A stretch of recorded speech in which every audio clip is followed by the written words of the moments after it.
नवरात्रि सिर्फ एक त्योहार नहीं है, ये एक कॉस्मिक सेलिब्रेशन है, यानी नए जीवन के जन्म का उत्सव। क्या आपने कभी सोचा है कि क्यों गरबा रात में होता है, क्यों इसमें ताली बजाना जरूरी है और क्यों ये उत्सव 9 रातों तक चलता है?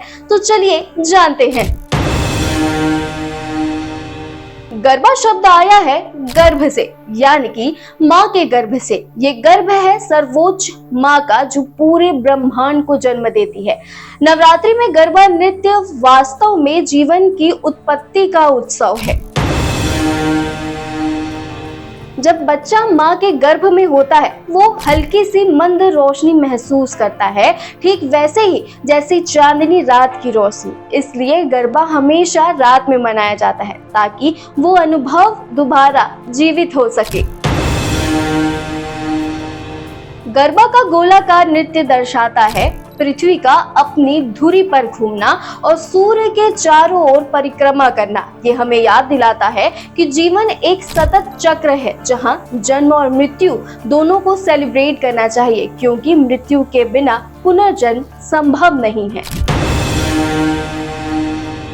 गरबा में ताली बजाना अनिवार्य है, क्योंकि ये प्रतीक है माँ के दिल की धड़कन का।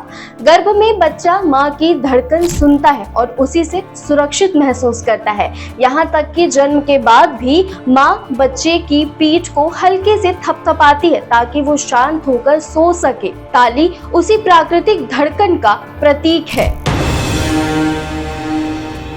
नवरात्रि में आप सभी व्रत रखते होंगे, लेकिन नवरात्रि में व्रत रखना सिर्फ धार्मिक नहीं, बल्कि कॉस्मिक और वैज्ञानिक कारण भी रखता है। गर्भ में बच्चा एम्बिलिकल कॉर्ड के जरिए माँ से ऊर्जा प्राप्त करता है, खुद खाना नहीं खाता। व्रत उसी अवस्था का प्रतीक है जहाँ हम खुद को माँ की ऊर्जा पर निर्भर मानते हैं। नवरात्रि के 9 दिन और 9 रातें गर्भ में बच्चे के 9 महीने की यात्रा को दर्शाते हैं। हर दिन एक नई स्टेज ऑफ ग्रोथ और आखिरी दिन जीवन का जन्मोत्सव, यानी नवरात्रि खुद में क्रिएशन की पूरी कहानी है। तो अगली बार जब आप गरबा करें तो याद रखिए, ये सिर्फ नृत्य नहीं, बल्कि सृष्टि के जन्म की कॉस्मिक सेलिब्रेशन है। नवरात्रि हमें याद दिलाती है कि हम सब दिव्य माँ की संतान हैं और जीवन एक अनंत चक्र।